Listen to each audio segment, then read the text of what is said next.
Welcome to Empowered to Grow, the podcast. I am your host, Hanan Basha, the business doctor. Following our conversations with empowered women who woke up one day and consciously claimed, I am more than enough, I am worthy, I am empowered to grow. And along their empowering journey towards realizing their own potential and their quest for growth, they became a beacon of hope and guidance for others.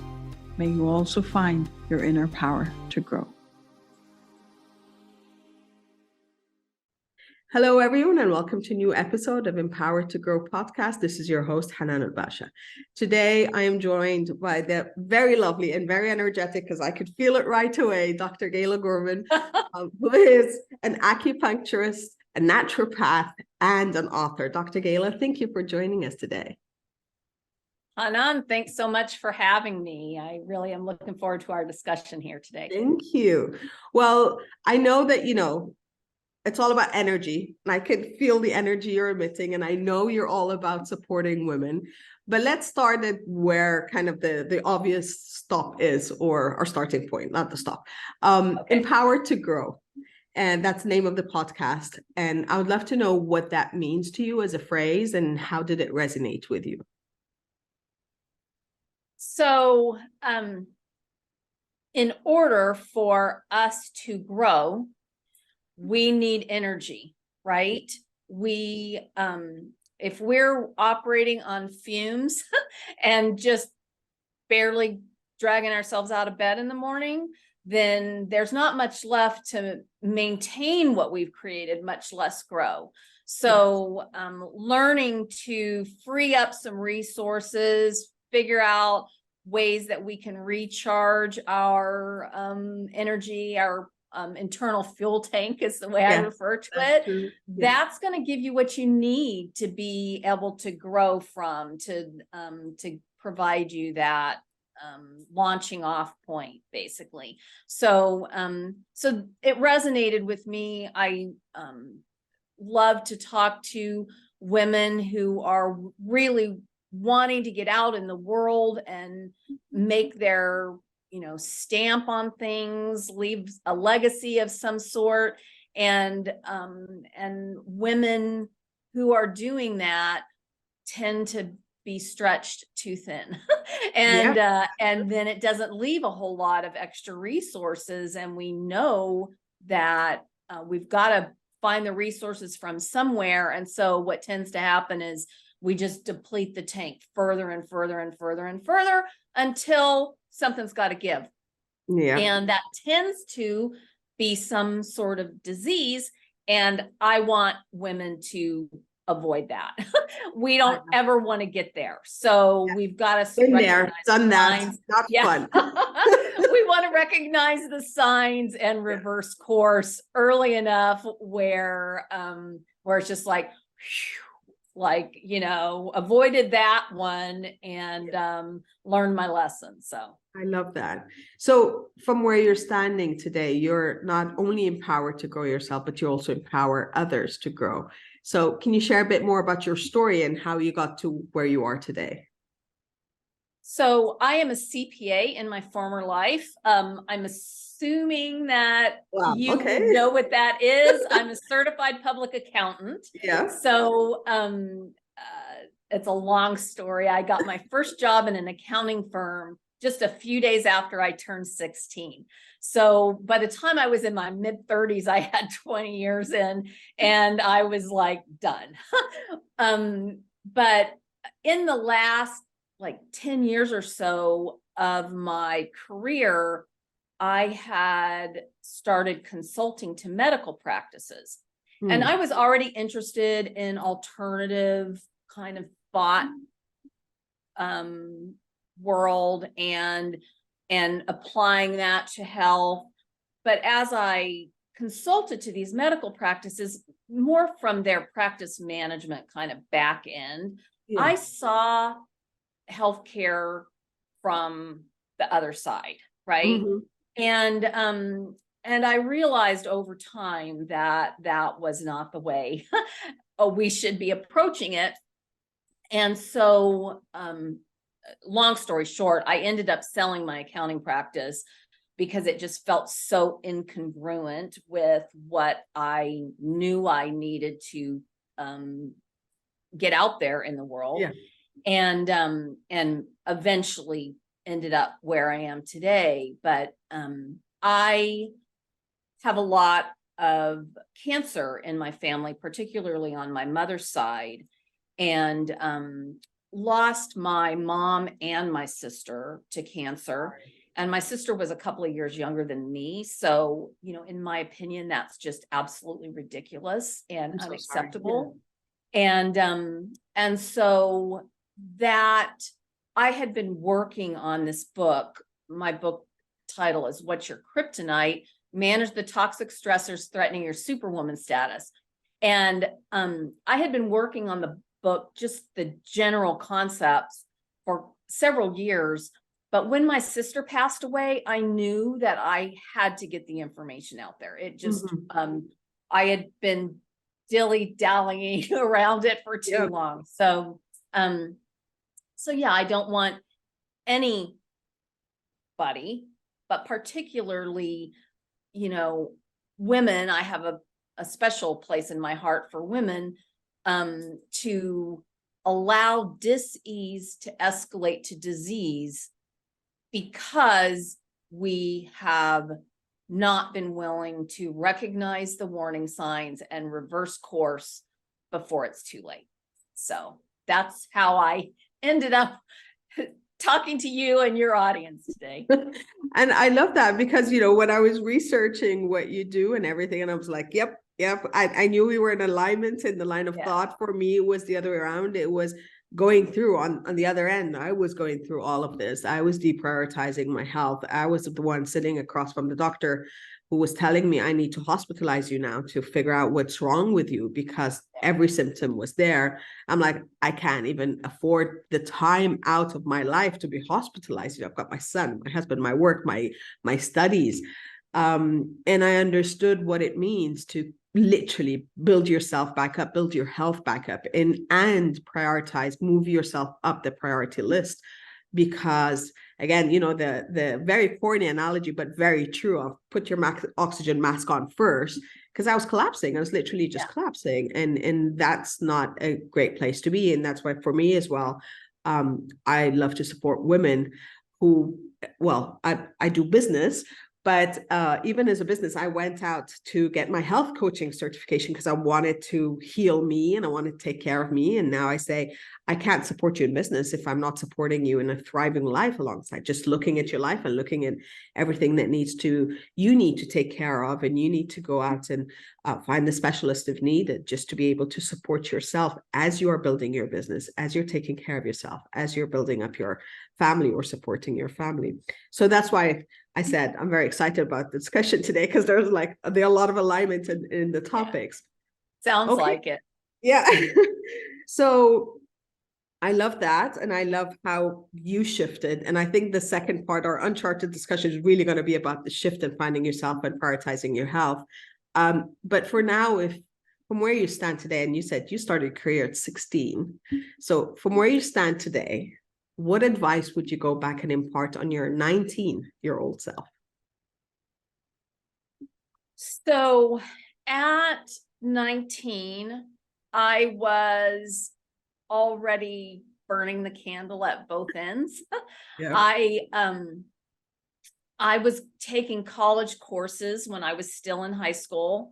I was going to high school. I was just this close to being valedictorian. I can't even remember which class I didn't get an A in, but I was a great student. I didn't have to study much. So I was working from, the time I was honestly almost 15, before I got this job when I was a few days after I was 16. But I was working, I was performing well in school. I was taking, extracurricular, just trying to get further faster. And so what I would tell my 19-year-old self is to slow down and to take more time contemplating what's really important and what you really want out of life. When we're young, it's one of two things. Either we think we've got it all figured out, and so we're like I was, that you're just on overdrive from the time you're a teenager, or you're on the opposite end of the spectrum and you have no idea what you want to do, and you're just sort of like flailing around, and you day in and day out don't do anything that's really going to move the needle for you. And so what I have found in over the years is the value in just the quiet time. And that's really challenging for a lot of people. I have a morning practice that involves meditation and just some real intentional self-care. But one of the things I do often is journal. And this morning I was feeling a little pressed. I had interviews today and a lot of things going on.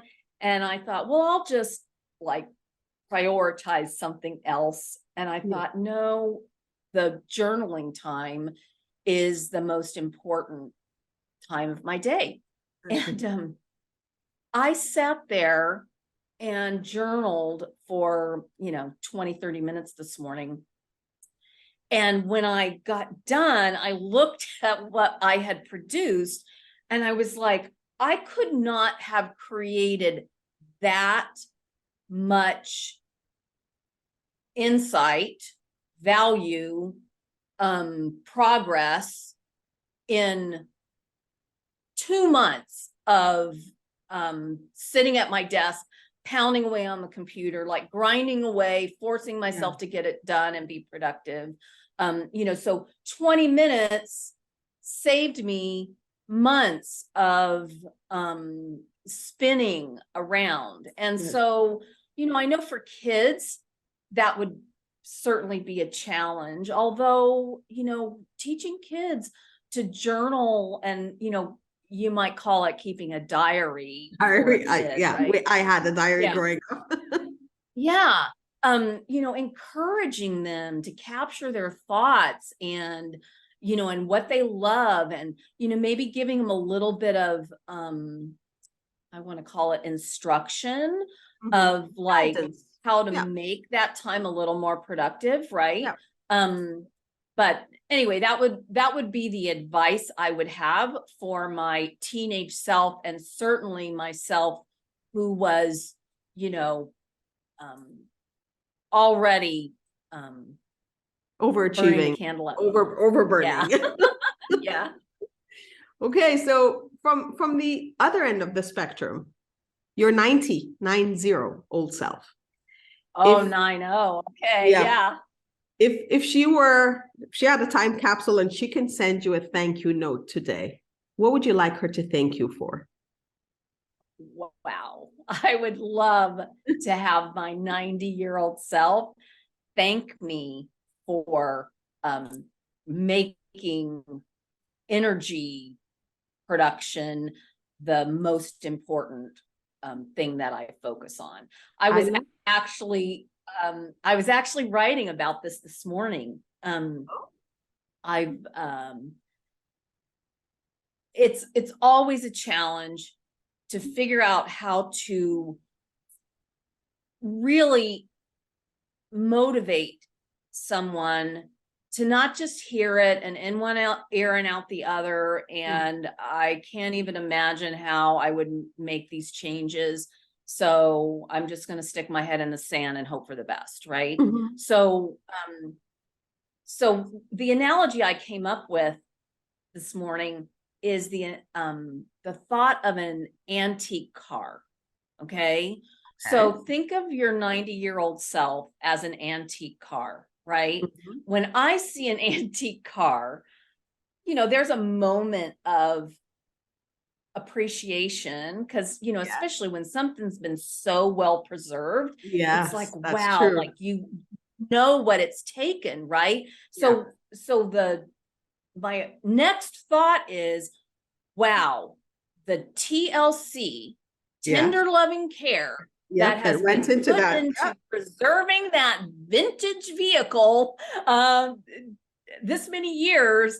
Love I that. really acknowledge what it took to do that. And Yeah. so my 90-year-old self appreciates the TLC that it took to get me not just to 90, you know, hobbling around, Yeah. counting the days until I'm done, but living a vibrant, active, full life at 90, right? I absolutely love that. And as you said, I mean, immediately my first thought, and I'm not a car expert, I just immediately when I see a vintage car, I'm like, wow, they've taken care of it. You know, this has taken a lot of effort to get to that point. I love that. I'm going to stick onto that thought and show myself that kind of TLC to get to the vintage, Yeah. to get to the vintage status. Well, Yeah. I love that. Okay. It was a great visual I created for myself this morning. Yes, In and it's so meditation, easy I'm to like, see wow, it. yeah. Yeah. It's like, you know, for me, Helen Mirren, I look at her, I'm like, I Yeah. love this Yeah. She's lady. so beautiful, right? She's Just glows, beautiful. right? She's an You amazing, know, exactly. Yeah, she twinkle does. in her eye, and she just Yeah, glows. Seems to have a spring in her step still. exactly. And That. So yeah, okay. Now I'm gonna put these together and I'm gonna have that mental thought moving forward. yeah. So We're not trying to avoid the wrinkles. We need to No. embrace the No. wrinkles. They're gonna Yes. happen, but there's just a As glow you that said, we it's can maintain. Yeah. because we've been conditioned as well that as we grow, aging gracefully is not really an option. Or the other side of the spectrum is showing that aging means that this is where high maintenance comes in, and not by taking care of yourself, not the TLC, but the injections and the Botox and stuff that just you develop into a version that's you. Yeah. Exactly. That's just doesn't look like you and doesn't have that spirit. And I think that's the point is finding is aging gracefully for me means exactly what you said, is not being frail and counting the days down, is living spirit wise and body wise and everything, and embodying the life, the full life that you've lived, and you know, kind of still working on your legacy. I hope my aspiration is to still work on my legacy until the day I'm done. Yeah. And whether, you know, whatever that is, I don't know. But okay, so I love this. From then, as a last question, let's look at it from the wrap up. You're on a stage and you're talking to tens of thousands of women, and the topic is about being empowered to grow. So what would be that last message you leave them with? So I want women in particular, I want us all to step into this, but women in particular to become their own PCP. So in the medical world, a PCP is your primary care practitioner. Yeah. And I realize that we're not all schooled and skilled in medicine, but we know ourselves best. And so we need to become our own primary care person.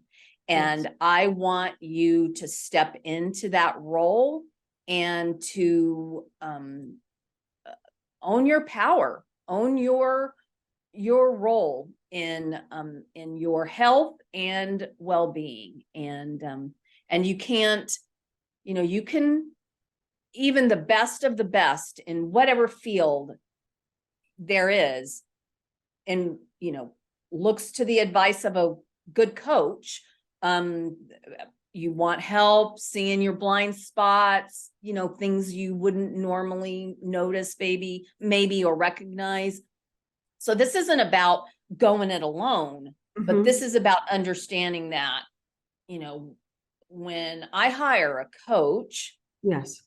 that doesn't mean I don't have to do anything. No. And that coach is going to be able to practice for me or whatever, right? I've still got to like do the work. So, so and that's just the advocate for yourself as well. yeah. So that would be the message, really my message to thousands, whether I'm on stage or here with you. So I love that. Be your own PCP. Yes, that's true. Dr. Gala, thank you so much. I love this. And we're going to be putting all the links anyway in the show notes, but I'd love for you to mention them as well. Where can our viewers and listeners find you in virtual space? Easiest to go to my website, drgala.com. That's just drgala.com. You can find links to my social channels so that you can find my whatever I'm thinking in the moment. On whatever social channel you're most active on. I also publish a newsletter every week on Sundays called Wellness Weekly, and there is a form at the bottom of the homepage where you can subscribe to the Wellness Weekly newsletter. And I often share things that I can't really share publicly, socially, because they need to be filtered a bit. So you get a little more of the behind the scenes insight when you subscribe to my newsletter. I love that. Dr. Gala, thank you so much. Thank you for sharing your energy. Thanks so much for having me, allowing me to get the message out. Thank you. And I can't wait to continue with the uncharted discussion. But until then, I hope that you will be your own advocate. You will be your own PCP, primary care practitioner, right? Primary care practitioner. Primary care person, because I realize they're not a practitioner. Yes, you can be a practitioner, but primary care person. And you will put in the effort to make sure that you are prioritizing your health and your wellness at every point in your life. So until next time, I wish you love, abundance, and prosperity. I'll see you soon. Bye for now. Thank you for listening to the Empowered to Grow podcast. For further engagement with a tribe of empowered women, join my Facebook group, Empowered to Grow, or visit my website, www.hananulbasha.com. I'll catch you on the next episode. And until then, know that empowered you empowers others. Love, abundance, and prosperity to you all.